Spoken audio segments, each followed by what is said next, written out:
आज हम आपके फिजिक्स का एक नया टॉपिक इलेक्ट्रिक करंट स्टार्ट करने वाले हैं। ठीक है, आज हम जानेंगे इसके बेसिक फंडामेंटल्स के बारे में, आखिर ये होता क्या है और ये जनरेट कैसे होता है। ठीक है, तो ये जान लीजिए कि आखिर फर्स्ट क्वेश्चन बनता है कि विद्युत धारा क्या होता है, इलेक्ट्रिक करंट क्या है। सोच लीजिए कि जब भी आवेश, आज से पहले अभी आप पढ़े थे इलेक्ट्रोस्टैटिक्स, आप पढ़े थे इलेक्ट्रोस्टैटिक्स पढ़े थे, है ना।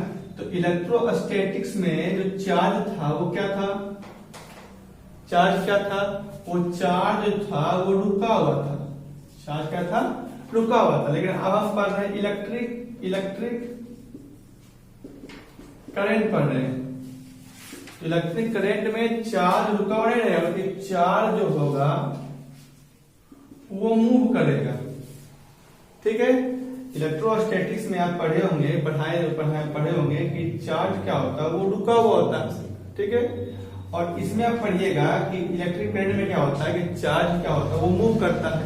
मतलब कि यदि आपसे पूछेगा कि विद्युत धारा किसे कहते हैं, है ना, विद्युत धारा किसे कहते हैं, तो आप बताइएगा कि आवेश की गति की अवस्था को, गति की अवस्था को विद्युत धारा कहते हैं। विद्युत धारा कहते हैं आवेश के गति की अवस्था को। मतलब जब आवेश गति में हो तब हम कहेंगे कि उससे होके विद्युत धारा का फ्लो हो रहा है। ठीक है, अब तो ये तो सिंपल बात हो गया कि आखिर इलेक्ट्रिक कहते हैं इसको है। अब हम आपको बताते हैं विद्युत धारा की माप। क्या बताओ, विद्युत धारा की माप। ठीक है, ये क्या होता है, तो हम सबसे पहले एक चालक बनाएंगे। ठीक है, और ये इसका एरिया ए है। ठीक है, ये इसका एरिया ए है, जिसको हम बोलेंगे अनुप्रस्थ काट का क्षेत्रफल, जिसको हम बोलेंगे क्रॉस सेक्शन एरिया। ठीक है, अब सोचिए कि आवेश जो है इससे चलना शुरू किया। ठीक है, आवेश जो है इससे चलना शुरू किया और इससे यहां पहुंचा। ठीक है, तो इससे यहां पहुंचा तो टाइम लगा हुआ आने में। से मान लेते हैं कि ये चार्ज यहां से यहां आया और टाइम लग गया, टी लग गया। चार्ज यहां से यहां आया, उसको लग गया टी टाइम। ठीक है, तो चूंकि ठीक है कि टी टाइम में, टी समय में प्रवाहित आवेश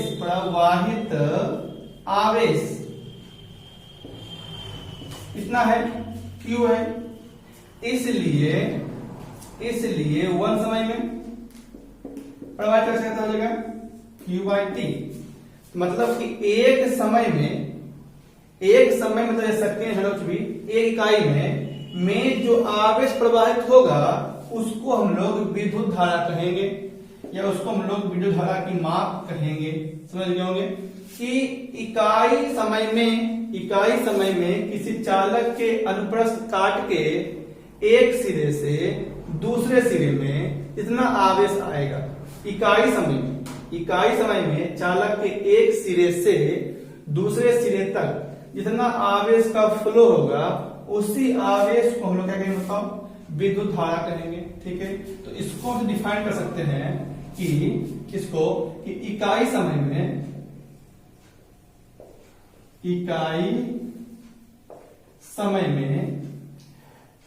किसी चालक के एक सिरे से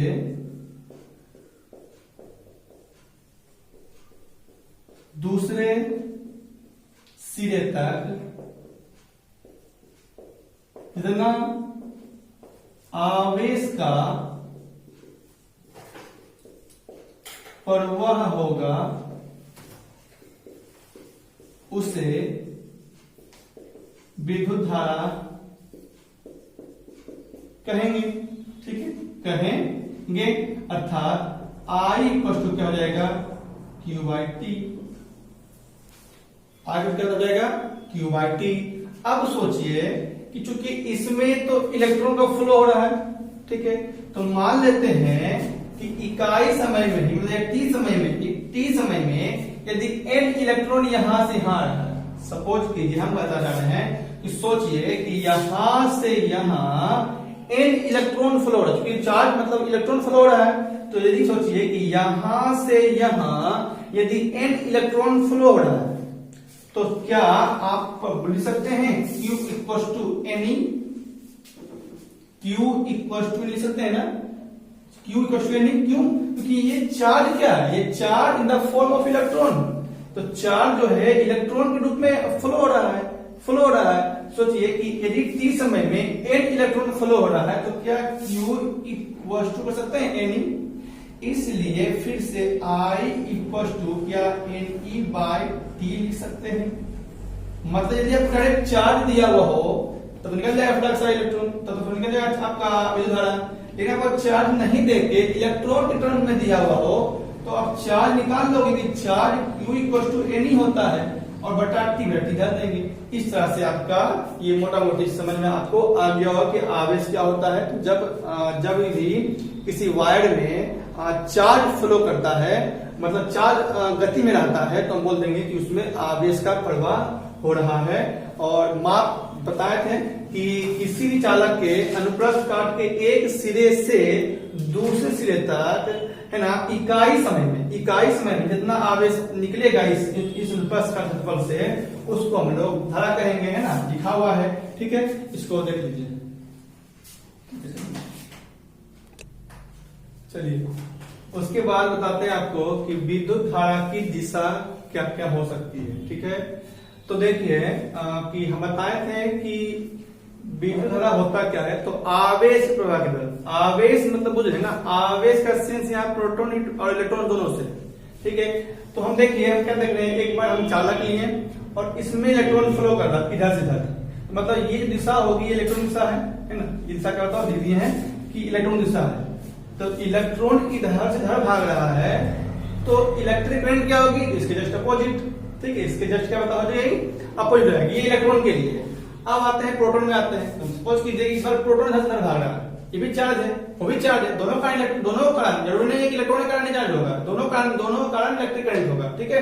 अब मान लीजिए प्रोटॉन है, तब प्रोटॉन ऐसे भाग रही है, और जब प्रोटॉन ऐसे भाग रही है तो यहाँ पर जो इलेक्ट्रिक करंट है उसकी भी दिशा सेम है, मतलब इलेक्ट्रिक करंट की दिशा जो होगी वो इलेक्ट्रॉन के दिशा के अपोजिट होगी, लेकिन प्रोटॉन की दिशा में होगी, ठीक है। ये कोई वायर के लिए था। अब आते हैं किसी परिपथ के, देखिए तो ये परिपथ है सिंपल, ये प्रतिरोध है आपका, ये बैटरी है और ये बड़ा वाला प्लस और क्या होता है माइनस। तो इलेक्ट्रॉन जो है वो माइनस निकलता है, ये निकल रहा है, इलेक्ट्रॉन जा रहा है, फाइनली ये प्लस मिल गया। जब इलेक्ट्रॉन निकल रहा है माइनस से तो जो चार्ज जो इलेक्ट्रिक करंट है वो निकलेगा प्लस से, निकल रहा है इसके जस्ट अपोजिट, निकल रहा, मतलब कि जो करंट होगा वो बैटरी के धन ध्रुव से निकलेगा, याद रखना बहुत इंपॉर्टेंट है। जो करंट होगा वो बैटरी के धन ध्रुव से निकलेगा और बैटरी के ऋण में आगे मिलेगा, लेकिन जो इलेक्ट्रॉन होगा वो बैटरी के ऋण से निकलेगा और धन मिलेगा। एक बात और जान लीजिए कि इलेक्ट्रॉन की दिशा और जो प्रोटॉन है दिशा, उसकी दिशा बिल्कुल अपोजिट, लेकिन प्रोटॉन की दिशा और इलेक्ट्रिक करंट दोनों क्या बताओ है, सेम है, ठीक है। इसको समझ लीजिए, ठीक।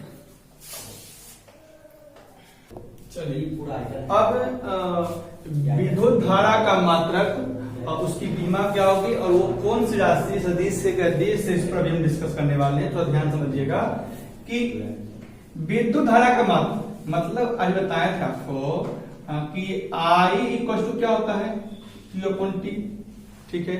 और ये जो Q है इसका मात्रक क्या होगा, है ना, I का मात्रक, तो ये जो आपका Q है इसका मात्रक क्या होगा, वो इसका मात्रक कूलम होगा, ठीक है, कूलम हो जाएगा, ठीक है। और ये आपका समय है, मतलब इसका क्या हो जाएगा, सेकेंड हो जाएगा, ठीक है। मतलब इसका मतलब क्या हो गया, कूलम प्रति सेकेंड हो गया। और इसी को हम लोग एम्पियर कहते हैं, क्योंकि ये एम्पियर साइंटिस्ट का नाम था, इसके नाम के बेस का नाम, इसी को हम लोग बताओ एम्पियर कहते हैं। मतलब कि एक एम्पियर जो होगा वो 1 कूलम प्रति सेकेंड हो जाएगा, ये इसका मतलब है। मतलब कि ध्यान मतलब क्या होगा, तो आपको कूलम पर सेकेंड बोलिए या फिर इसको आप लोग एम्पियर, सिंपली एम्पियर बोल सकते हैं।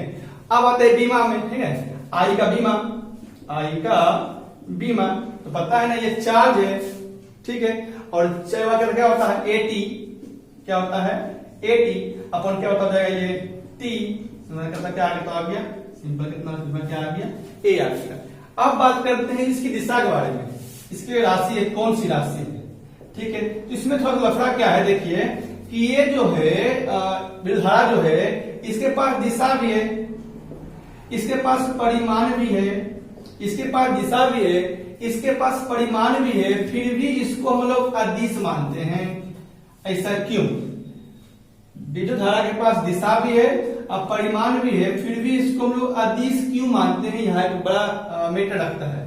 देखिए कोई भी राशि सदिश हो, इसके लिए 3 बातें बहुत जरूरी है, 3 बातें, 2 बातें 3 बातें। पहला बात है तो उसकी दिशा होनी चाहिए जो इसके पास तो है, दूसरा परिमाण जो इसके पास तो है, और तीसरा जो होना चाहिए कि इसका जो सम होना चाहिए वो वेक्टर होना चाहिए, मतलब वेक्टर रूप से इसका योग या इसे हटाना चाहिए, वेक्टर रूप से, मतलब कि वेक्टर फॉर्म में इसका सम होना चाहिए। लेकिन ये वेक्टर फॉर्म को फॉलो नहीं कर रहा, एक गुण के कारण इसको अदिश के कैटेगरी में रखा गया, समझिए। इसके पास दिशा भी है, इसके पास परिमाण भी है, फिर भी ये जो है वेक्टर सम से, मतलब कि सदिश के योग से जुड़ता उड़ता नहीं है, ये सिंपल अलजेब्रिक रूल को फॉलो करता है, ये सिंपल अलजेब्रिक रूल को फॉलो करता है। जैसे समझिए, आपको सुनाते हैं बना के, सपोज कीजिए कि ये एक वायर है, एक यहां से वायर है, इस वायर से 8 एम्पियर का करंट फ्लो हो रहा है और इस वायर से 6 एम्पियर करंट फ्लो हो रहा है, ये 90 डिग्री है, ठीक है, 90 डिग्री कोण है, ठीक है, और ये यहां से निकल रहा है, ठीक है। सोचिए यदि ये वेक्टर होगा, यदि ये वेक्टर होगा तो वेक्टर सम क्या बोलता है, वेक्टर सम के रिजल्टेंट आर क्या होता है A square plus B square plus 2ab cos theta, right, 2ab cos theta under root, तो a का स्क्वायर 8 का स्क्वायर 64, b 6 का स्क्वायर 36 और प्लस cos 90 निकाल देंगे तो ये क्या हो जाएगा, cos 90 का मान क्या होता है, कोसाइन में 0 रहता है, मतलब ये खत्म हो गया, मतलब ये कितना हो गया 10 एम्पियर आ गया, ठीक है। मतलब इस वायर से होके जाना है 10 एम्पियर का, लेकिन ऐसा नहीं होता है। जब यहाँ पर हम लोग मीटर लगा के मेजर किए तो पता चला कि यहाँ पर से निकल रहा है 14 एम्पियर का करंट, मतलब सिंपली जोड़ दे, इधर से आया 8, इधर से आया कितना 6, यहां से निकला कितना 8। जब हम यहाँ पर मीटर लगा के चेक किया गया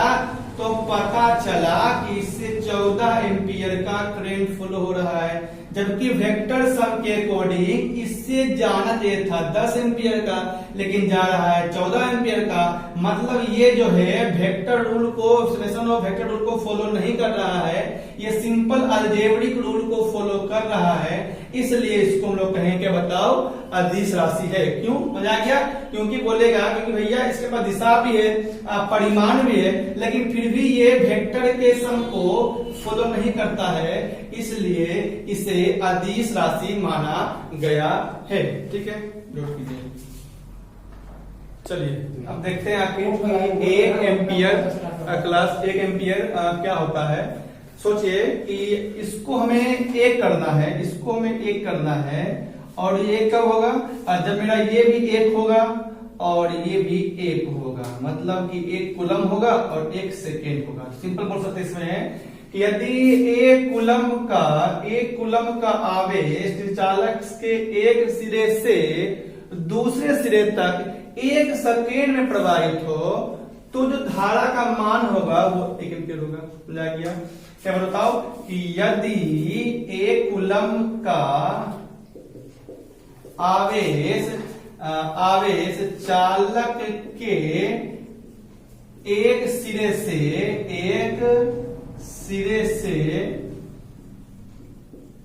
दूसरे सिरे तक 1 सेकेंड में